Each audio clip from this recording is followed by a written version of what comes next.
Today we're answering the question, should you take a chance and order your PC parts not from somewhere like Amazon, but why not get them from your local charity shop? Right, so in today's video we have a little bit of a weird one where I've gone ahead and ordered a graphics card from a charity shop. Now this cost me around £10, there wasn't much information on it, the packages mostly collapsed, they just squeezed it through a letterbox. Thanks, Royal Mail. But it's a bit of a weird one because charity shops sometimes give you a couple of bargains, and for £10 I thought, you know what, it's more or less a lucky dip at this point because we don't actually know what we're going to get, we don't know if it's actually going to work. All we actually do know is it came from, and I can find out what charity this money went to, the Air Ambulance charity. So it's gone to benefit them. So at least we've done something good with this video already. But why don't we get this thing open and actually find out what kind of graphics cards you get for £10 from a charity shop? Because I can't imagine they're all too clued up and savvy on technology like this. Unless things have changed in recent years, usually it's just a case of, well, that looks like a computer part. And that's about as complex as it gets when it comes to conditions or what you're actually buying. Well, I can see Zotac, I can see green, I can see rips. Oh yeah, this box has not survived Royal Mail. There we go. What have we got? Other than a complete... That's a shame they've destroyed what was quite a nice box. In fact, I guarantee you it probably arrived nearly okay until they decided, let's squash it through a letterbox. Right, what have we actually got? We got Zotac technology, low quality CGI man, certified Windows Vista, GeForce Essential Vista, 256 megabyte memory. Anything else on here? Brings superb picture quality to HD, DVD and Blu-ray movies. Delivers unprecedented picture clarity, smooth video, plays ultra smooth high definition videos with low CPU. Okay, so they're mostly selling this as a media card. This is the Vista card. This is what you need for running Windows Vista. I'm not seeing anything. It came with an extended warranty. It's a shame they've destroyed the box. Does it say what card we've got? Oh, it does. It's a Zotac 6200. I don't think we've ever looked at the 6000 series from Nvidia. A couple of years ago, maybe like 8 years ago, as part of a motherboard chipset. What's actually in the box? If it's survived. Got some bits. We've got a user manual. It's got a HDMI port, apparently. Don't play video games while tired. Fascinating. The extended warranty and quick install guide. I don't know how quick of an install it can be when you've got a book this big. We've got the wrong disc, unless this is the right disc in a plastic bag. Digital EZ LG, the driver install file from a year after the graphics card was actually made, which has been scratched to pieces. That's one for the bin. And then we have the graphics card itself. Before that, we've got a dongle. S-Video to composite. But here is the card.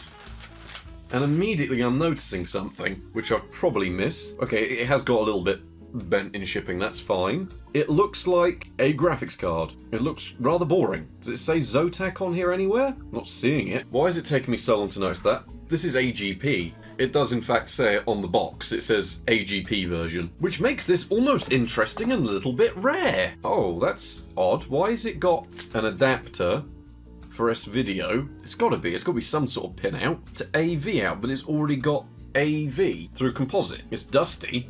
Wait. MX440. No.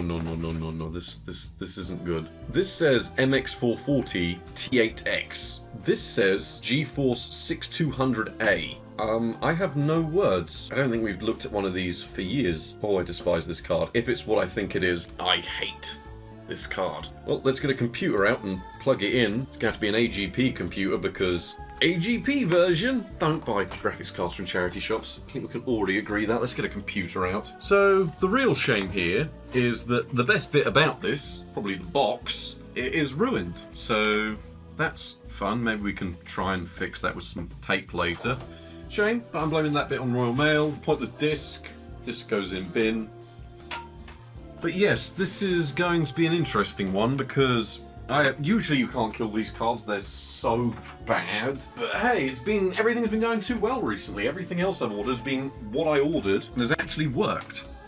This, on the other hand, is back to reality. And it's always Nvidia cards. Never arrive properly. Right, let's see, what have we got here? Just plonk it in. This is probably going to need the date reset on it, as it always does when I get it out for testing. It is overkill for this graphics card, therefore it's good enough. Gonna display, we need a VGA cable. The worst thing about this will be if we turn it all on and then it just simply doesn't work. Or if someone's played a great joke on us. This would be good. At the same time, I'm not really annoyed, like the money's going to charity, so. But you know, you always get people saying, what about buying a graphics card from the charity shop? In my experience, it's never gone well. Moment of truth, do we get a signal? That Mac Store hard drive somehow still churning. Okay, it does fancy booting. It's probably going to give us a warning saying that Windows out of date or something, or is expired, so I have to reset the timer again. Usually I use a pre-activated copy of Windows XP to get around this, but for some reason this computer doesn't like running anything but this specific version of XP. We're not going to fix it. It works. Oh, would you look at that? This copy of Windows XP is expired. There is a way of getting around this. You know, why don't we include that in the video? Why don't we show how to get around this? Because technically that's a hurdle towards using this, because chances are if you get something like this, that they'll give you AGP, and then you're going to struggle with AGP things and old computer things. It is running very slow today, but this thing has been unused for a little while. I've been meaning to build a better AGP test bench for so long, but this computer's just too good. It just keeps on going. Do you want to work with the Alienware mouse? Yes, you do. This mouse is bordering on broken. Have you faced this problem and you want to use your graphics card from the charity shop, but Windows says it's not activated? Step 1, boot your computer. Press whatever the safe mode button is until you get into safe mode. It's either F8 or F6, I can't remember. Go up to safe mode. It'll do this for a little while. Maybe we can fit our box somewhere. Try and bring some joy and whimsy with this amazing video. There we go. More exciting to look at than the graphics card itself. Administrator, I believe, can do it. So you log into Administrator, do Windows key and R. And as you can tell, I've done this before. So by run DLL32exe sys setup ubi bunk. That will reset your activation timer on Windows XP, so if you're watching this in the distant future and that's a problem because there's been an apocalypse or something and you've just found not this but an even worse version of said graphics card and you're desperate to play some Windows XP games in the apocalypse, of course, and you need to know how to activate XP, but this is your only resource because you bought the Budget Bills VHS collection, then that's how you do it, because this will now boot to Windows XP. Lovely and simple. Easy when you know how. So yes, there was a slight issue with what I did there. See, because the Windows install thought it was the year 2025, but the BIOS had reset itself back to 2001, this made Windows XP realize something funky was going on. So make sure you actually set the date correctly in the BIOS first, or you'll end up in a situation where XP sort of clocks on to what you're doing. You can go into the registry and fix things. I've done it before. It's not really worth doing it. If you mess it up, just use a pre-activated copy of Windows XP at this point, unless you're in the situation like me where the computer simply only likes one specific version, and then you have to install service packs and things like that on top. That's just a little side note for what's coming up next, where we have to call Microsoft. It's decided it wants to be difficult, because of course it has. So what are our options? I want to telephone someone. Sure, let's telephone someone. Does this even work? Call a number to speak with a service representative.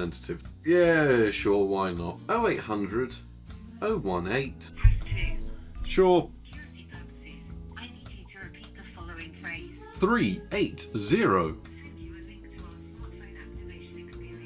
Speak person, please. Okay, well they hung up. Alright, Windows XP. Enter each group of your installation ID. Okay. Does that actually work? Does Microsoft let you just straight up activate like this? We'll find out in a second. Is this actually going to work? Well, this video, at least we're learning something interesting. You can still activate Windows XP through an online app. app from Microsoft. That's a lot easier than doing the run DLL thing. Microsoft's actually got a good service that actually works. Alright, let's get some drivers. We're going to need drivers. Now, there is the slightest chance there's actually already drivers on here that may actually support this graphics card. Yep, there are. We've got the 2003 drivers. I believe I did some testing, and on the FX5200 we tested, which wasn't too bad, and it's a cheap AGP graphics card that's better than this. These were the best ones you could come across. There are final drivers, but we've done testing of those before. They're rubbish.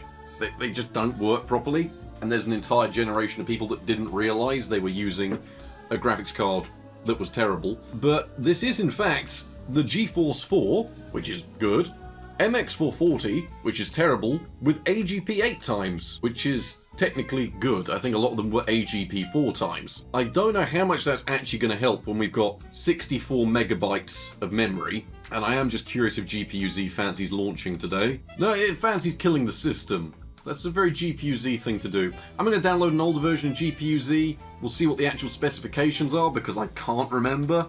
Take a quick look at them, see if it survives 3D Mark, and then, well, as you can probably already tell, this is already going to be quite a facetious review, because I can deal with garbage. What I can't deal with is an MX440. But hey, AGP 8 times, that's like if they made a GDDR6 1030. It's not going to do anything, but it's better. Technically. Let's get some actual working GPU-Z stuff. Apparently this is one of the more reliable versions that you can use to actually check your graphics card. Let's see what we're running today. So despite the box promising so much, we can move that out of the way. This turd here is actually the GeForce 4 MX440 with AGP 8 times, and you can see that there. AGP 8 times. Does not have unified shaders, that's optimistic. DDR, 64-bit memory bus, 32 gigabytes a second bandwidth, came out in 2002. Oh, and there's a power color survey from whenever this was out. I'd like to participate. Yeah, the giveaway's down. We're a bit too late. Right, 3D Mark, does it work? Can graphics card make picture on screen? Yeah, sure, just run the benchmark. Run the full thing. This is better than I was expecting from a GeForce 4. Who knows, maybe that AGP 8 times is doing some heavy lifting. I mean, it's not exactly spectacular performance, and the image quality is atrocious. You're probably not going to see it translate well over camera, but trust me, when I get an actual display capture plugged into that for the benchmarks, should it survive that long, then we'll definitely be able to have a look at that image quality, and I can safely tell you it's pretty bad. Yeah, it's struggling a bit, but did we ever have high hopes? I think from the moment I mentioned it was ordered from a charity shop, we should have already put our doubts in place. But this is the one with the scantily clad lady on a dragon. See, the benchmarks were just built different then, because I'm fairly sure that's what this one is. That is literally where all the polygons have gone. Everyone else in this demo is just the same low poly NPC. Performance is actually better than I was expecting. It's not great, but it's a lot better than it could have been. Right, so we ran through 3D Mark and we got a score at the end of it all of 4,850. Could I tell you what this means? Probably not. I wonder if there's an archive online. Someone was running 3D Mark 2001. I never ran it back in 2001. Someone here ran it with a GT710 and got 51,000, so no. This is a bit more comparable. i945 integrated Intel chipset and returned a score of 5,586. So Core 2 Duo chipset graphics, also more powerful than this. A Radeon 9600 scores around 4 times this much. So what I can tell you now is much weaker than Intel HD graphics from the 2010s, weaker than Core 2 Duo chipset graphics, and around 3 times slower than a proper dedicated card of the era. But still better than our other GeForce 4 MX cards. That's really not saying much. Let's carry on from there, I suppose, on with the rest of the video. So yes, after all that, we do in fact have a working graphics card from a charity shop. Now, we knew the risks when we went into this, and at the end of the day, this is all for a good cause. Even though it's only £10 to a charity, we get some fun out of it, but it does let you know the warnings and the risks of doing this. Already from just opening up the box, we can tell that things aren't as they seem. But what exactly is an MX440 8 times AGP, the card that was actually inside the box? Well, it is, from the research I was able to do, just a normal MX440 graphics card with absolutely no notable performance increase, but it does use the 8x speed of the AGP slots, something that it really doesn't have the power to need or require. Genuinely, there's very few reviews of these out there, but from the reviews I was able to find, they even went through and tested the same card and limited it to 4x AGP speed, and noticed no performance increase. So the entire point of this card was marketing, bordering on scamming people at the time. But then again, it was a different market, where everything at the end of your card could mean something from an extra 20 to 30% performance, or in the case of this, you're paying extra for the premium of no performance change. Given that we've already made it to this point though, we now know a little bit of the basic history of this card. Just what are the specifications of the MX440 8x? Well, it uses the NV18 architecture, codenamed Celsius, which you might recognise from the GeForce 2 series. Despite being 2 generations on from that, it's a rehash of that generation. We got 64MB of DDR RAM, which is clocked slightly higher than the standard model and does use Samsung chips that can overclock a bit further. It has a 64-bit memory bus, which isn't fantastic, but for the era, at least it's not a 32-bit variant, which does exist out there and was released up until 2005-2006. Drivers are up to date as of Windows XP and Windows 2000. Some will work on Windows Vista, but it's hit or miss on whether or not you'll have any luck. You get 2 whole pixel shaders, 2 ROPs, 4 TMUs, and no vertex shaders. Apparently this card was originally launched in 2002, but the only OEM offerings that I could find available seem to have come out in January of 2003, so I think it was a bit of a soft launch from Nvidia and its partners, but actual units seem to have made its way to market in 2003. It does have hardware transform and lighting, supports mostly up to DirectX 7, some of the boxes claim DirectX 8.1, but I'd like to believe it if I could see it, because I've never seen it work, to be honest. We bought this unit here today for £10. You could probably grab one on eBay if you wanted to, but trust me, there are better options out there for the money. Now, given the limitations of the AGP socket, this means that we aren't testing it in a modern computer or a modern test environment. We are testing things using my HP Compaq.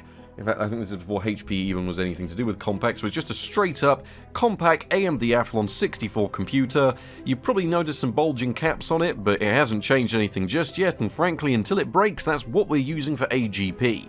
It does have an AGP 8x slot, so don't worry, we'll be getting all of the performance advantages this card claims it's going to deliver. At the end of the day, this system is more than overkill, but what we really want to know is... well, what do we actually want to know? Is a graphics card from a charity shop a good idea? I think we've already established it's not a good idea, but I suppose we can confirm this with some performance and benchmark testing to see if maybe there's anything admirable. I don't really want to call this a historical review because I didn't have anything planned or researched beyond the 1 minute that I've added to the video already. So, we'll just find out how this does in the benchmarks. Starting off the benchmarks, just to get our bearings roughly in the right place, we have Half-Life 1 running maxed out at the highest resolution it would let me capture in, which was 960p, some sort of weird 4x3 resolution. I wish I could tell you what it was, but I didn't think to jot it down. Either way, we do have the figures here, and it returned a solid 60 FPS on average, with 1% lows down to 60 FPS. Genuinely, I couldn't believe it was running so smooth. If it didn't look so appalling on screen thanks to that awful quality VGA output, I'd almost say this is an excellent retro gaming card. Well, actually, you know, it's still not too bad. If you can deal with that VGA quality, which would look better on a CRT, you know, it's not the worst thing in the world. But I really couldn't believe those frame times. I had to bring up my graph in fraps, just to make sure they were as smooth as they said they were. And yeah, it pretty much didn't drop a single frame. Not exactly a difficult task in Half-Life 1, but an admirable one for a graphics card from a charity shop. Moving things into the 21st century though, we have Morrowind. Now Morrowind, we were able to actually do a little bit of tweaking around with the settings, ensuring that we had a lower view distance, but were able to enable some shadows without a huge deal of a performance hit. The only thing is, when I originally started with these settings, I was a tad too optimistic and ran with 1024x768. But no, very quickly you do remember that despite being AGP 8 times, this is still very much a 640 by 480 card. Still, with 57 FPS on average and 1% lows down to 41 FPS, it's actually not too bad of an experience and did deal with higher settings and higher draw distance than its lower bandwidth brothers. So I do have to give this card a degree of credit here. Admittedly, it's not a high resolution, but it is a playable experience. Once again, the image quality though was downright dire. Feel more than welcome to tell me I'm going crazy here with Halo Combat Evolved, but I'm fairly sure there is some Nvidia side driver trickery going on here that is ensuring this game looks particularly bad, because trust me, the game running with lower options and medium textures usually looks better than this. It's not the worst experience in the world, but changing between low textures and medium textures didn't really change how the game looked, so I think there's definitely something funky going on the Nvidia side. But still, I can't really argue too much because it did keep the game playable. Admittedly, we needed a 480p resolution to stay above 30 FPS when the action was kicking in. So Halo Combat Evolved worked alright, but I'm not quite too sure I believe those settings menus when nothing was actually changing how the game looked and the frame rate stayed the same. Here's a good one for you though, GTA Vice City running with its default settings in a 768p resolution. And honestly, I thought, you know what, we'll let it run through the beginning cinematic, because some parts of the beginning cinematic in this can actually stress it out more than the early game can, so it's a good way of actually getting a baseline of how performance will go. And it dropped a couple of frames. I think that's all it dropped, even in this higher resolution, which I really wasn't expecting. I'd imagine there is some driver-side optimizations going on, but at the same time, we were able to achieve a perfectly locked 30 FPS throughout gameplay, and pretty much a solid 30 FPS throughout the intro cinematics. So GTA Vice City did catch me off guard here, because it actually looks alright, and it's actually running in an okay resolution. Sure, you couldn't go too much higher than this or the frame rate would tank, and you couldn't really turn up the draw distance or the frame rate would tank, and turning off the frame rate limiter would also cause things to get a bit funky, but it can play Vice City pretty much on par with the consoles of the era. But what if we reel things in back a bit? What if you've bought this graphics card from the charity shop and you've actually looked in the box and you've realised, hang on a second, I could use this, I want it in a retro gaming PC. Well, how does it deal with some of those 90s classic titles when you whack everything up to high, use 32-bit colours, and once again use that lovely 960p resolution? Well, it does begin to struggle, and it wasn't so much with the settings as much as it was the resolution. With an average of 38 FPS during Unreal Gold, it was completely playable, but you'd probably want to turn that resolution down to make it smoother. Once again, lots of particle effects, especially in these higher resolutions, would bring your frame rate just south of 30 FPS, the same when there was lots of enemies on screen. So yes, it's an okay retro gaming card, but honestly, if you're running Windows XP, just buy a cheap Matrox unit, but that's besides the point. We're not talking about Matrox today, we're talking about this one. It runs okay, but it will struggle with these higher settings and resolutions. Now, the only benchmark any of us should actually care about with Command & Conquer Generals, which was able to run with its lowest settings in 800 by 600, and that is not the low preset, that is me going into custom and turning off absolutely everything to maintain a solid frame rate. And even then, it would still drop down to the mid-20s even when you're not in a cutscene because of the amount going on. Is this something that would detract from playability? No, because this is probably at a higher frame rate than I grew up playing this game, but at the same time, I suppose you could give it credit here. Command & Conquer Generals has problems on modern versions of Windows, so maybe this is a win. We did get a graphics card from a charity shop, and it does actually run one of the best games of all time, so that is sort of an advantage that even some modern cards don't have. Now, this one is always a great benchmark just to see how different manufacturers of the time were trying to get their way around Half-Life.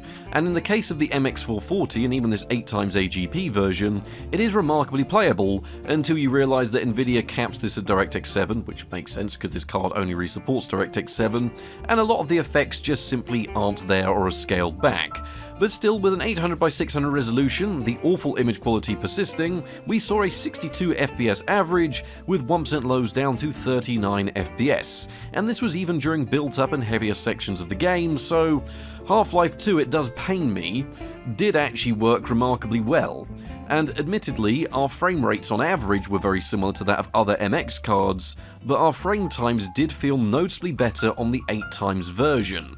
So, I hate to give this card a win because the 8x is mostly just nonsense, but in Half-Life 2, you know what, it made a little bit of difference. And still, you can play one of the greatest games of all time on a GPU from a charity shop. I just said that for generals, but I'm going to say it again here.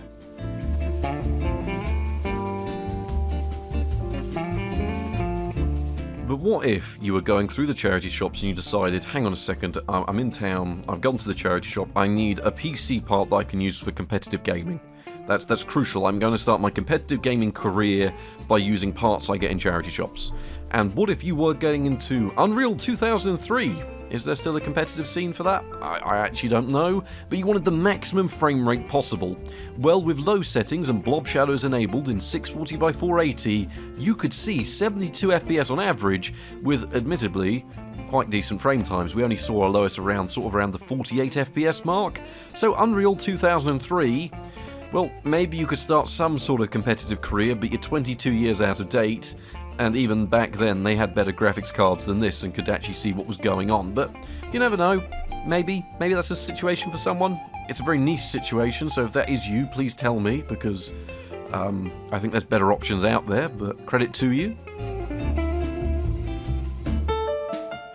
Then again though, after that 20p computer that we picked up not too long ago, we found Counter-Strike 16 on a sketchy website. I've actually put it down as CS 1.6 here because every time I make the Counter-Strike 16 joke, about 1 million of you jump down in the comments and go, actually I think you'll find it's Counter-Strike 1.6, they've just named it wrong on the website that you've totally not pirated it off. But at the end of the day, it is still a competitive game, and one that will work on a Windows XP system like this, with nothing more than a double click of the exe file. And how does it run with default settings in 640x480? Well, we actually saw 60 FPS on average, pretty much locked consistently. When I did find a way to unlock this, we could see anywhere in the mid-70s, but a lot of the time this was very much server dependent for some reason. So Counter-Strike 1.6 worked remarkably well, but once again, you aren't going to be competing on the Steam leaderboards, you're competing against whatever leaderboard is local to this server somewhere in Romania, I think this one is.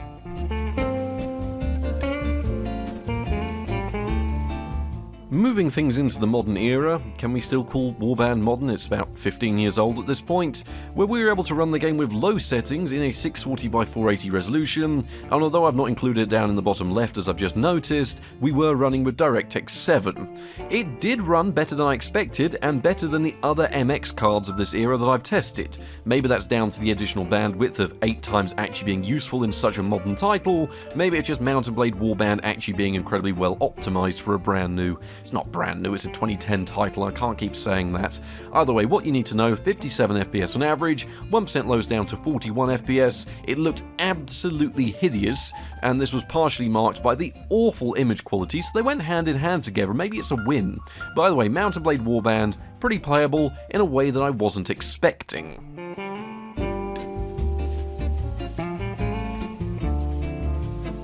There is no way that Knights of the Old Republic 1 should be playable on any GeForce 4 MX card. It just shouldn't be playable at all.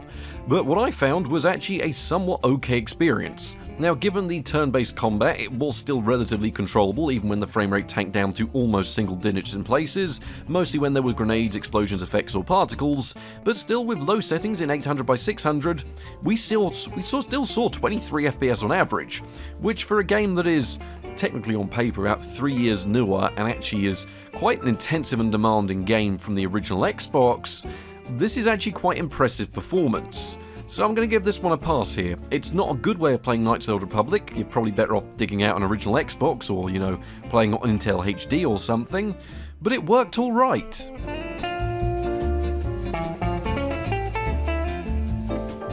Another one for completely stressing out the system in a way that shouldn't be possible was Far Cry 1, where I was fully expecting it to just be a non-stop crash fest as it usually is on lower end cards, but with low settings and OpenGL, and for some reason only in the 576p resolution this would work, Far Cry 1 was actually playable on the system. And not just playable, it was actually a decent frame rate a lot of the time as well. During combat, when lots was happening, you'd see around the mid-30s, but overall in a mixture of actual combat, action and just playing the game, we returned 47 FPS on average, with 1% lows down to 34 FPS. Utilising DirectX 7 would be... DirectX 7? There is no DirectX 7 in that game. Utilising DirectX in this game was nearly completely impossible, but thanks to the forgotten OpenGL render options which you can enable, it still works on an MX440, and I reckon that 8x AGP slot was actually giving us a somewhat, maybe minuscule advantage, but at least it was playable on the system.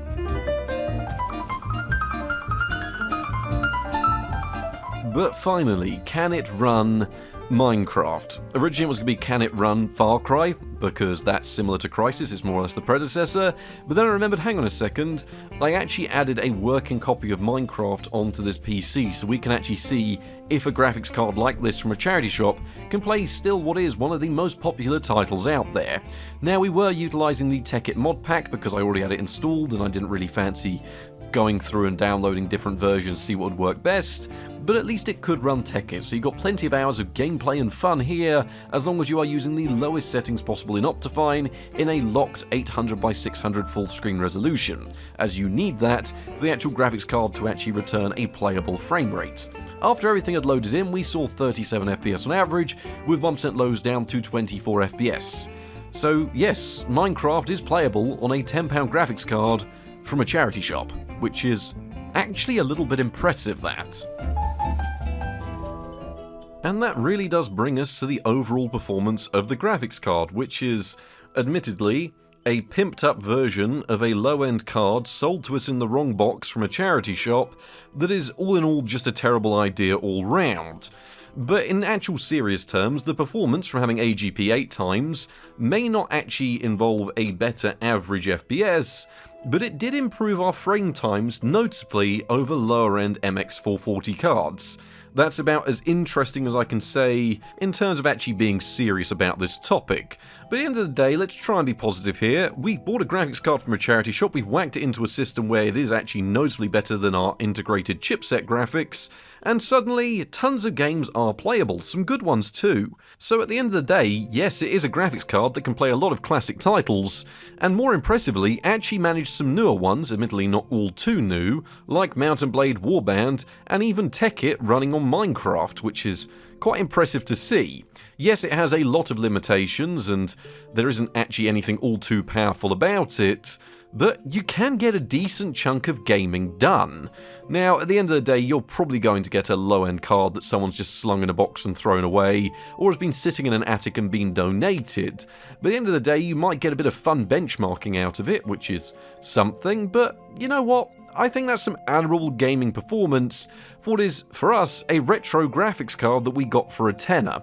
Was I setting out to get a retro card? No. Was I setting out for any of this? Not really. I was sort of hoping for a low-end, modernish display adapter, and we didn't get any of that. In terms of thermals, I might as well include it in this section. It got a bit warm. It was a tad hot to touch, but that is about the only way I have of telling you about the thermals. There's no monitoring or any diagnostics you can do like that unless you actually had a heat gun pointed at it. So, yeah, it's a graphics card, and it worked. But maybe you've bought this graphics card not because you wanted to run any games on it, because you saw it there and thought, you know what, I've just got an old system, or I've got a system that needs a display. And provided you meet the requirements of it's probably running Windows 2000 or Windows XP and has an AGP 8x slot, well, it can display a picture, but none of it is all too pretty. As you probably noticed from the benchmarks, which was a direct capture from the VGA port of the card itself, well, it's pretty bad. Yeah, the MX series was never renowned for its image quality, and it can display a desktop image okay. It's not fantastic, but it'll do. In terms of actual features of the graphics card, it does have some driver-side options. There aren't all too many that you'll be able to use in modern titles, but in some 90s ones you might. It's just not a great graphics card for giving you a display out of the system. Chances are it's on par with your chipset graphics. So 2D quality is passable, 3D quality is really quite bad, to be honest. In a really last-ditch effort to try and find some sort of reason for this graphics card to exist, or maybe a reason to purchase it, trying to be optimistic, what about as a media center device? Because, well, if it was the graphics card on the box, they were promising Blu-ray, they were promising HD video, they were promising all of these things that really the MX440 isn't capable of. I think the MX440 can maybe manage MPEG-2 DVD decoding, but when it comes to anything more intensive than sort of 480p in the right format, it really begins to struggle. So yes, you could do a bit of 480p decoding absolutely fine, and it'll handle that all right, but once you start moving into the world of high definition or high frame rate video, well, it tends to run at... It's like watching it in slow-mo, to be honest, as you watch it decode. I did double check that it was at least using our graphics card for decoding, even if it was through Windows Media Player, and according to all of the things I could monitor, it was actually using the MX440 for encoding or decoding video. You can't do any video encoding on this, it's a GeForce 2 at the end of the day. So yes, it does work as a media center card, but it's going to be no better than a cheap DVD player. So there we have it, a graphics card from a charity shop. And what are my thoughts? Well, and if you want to give to charity, genuinely, just go for it, but you might be better off just donating to the charity rather than actually trying to get PC parts from there. Don't get me wrong, I have come across a few things in the past that have actually worked. I came across a inbox Game Boy Pocket years and years ago, but usually anything of value now gets sort of snapped up. It's difficult to find bargains, unless of course you are just going in there to support the charity at hand, which is probably the main takeaway from this. We've supported a charity, we've given them a tenner, and we've had a bit of fun with it. But in terms of actually being a sensible place to buy your graphics cards from, or PC components from, they are going to arrive untested, and it's going to be very unlikely you receive what you actually ordered. At the end of the day, a lot of these are sorted by volunteers who probably don't have a great knowledge in PC components, so they're going to list it for whatever it says on the box, or purely, like in this case, as computer parts. So you could get a bargain, you could have a bit of fun with it. I think the main takeaway is it's sort of a lucky dip you can have fun with, and they do advertise on eBay and their own websites, and occasionally you see things pop up. So it's been a fun one. This has been a weird video because it's been half actually trying to take it seriously, but then predominantly just having a bit of fun with what we ended up with. And I think that's the best route we can take is, hey, we did something fun for a video, and at the same time we gave a tenner to charity as well, so it's a win-win all round. I hope you've enjoyed this sort of laid-back fun video just to round off the month, and I'm sure I'll catch you all very soon. So thank you all very much for watching, and good night.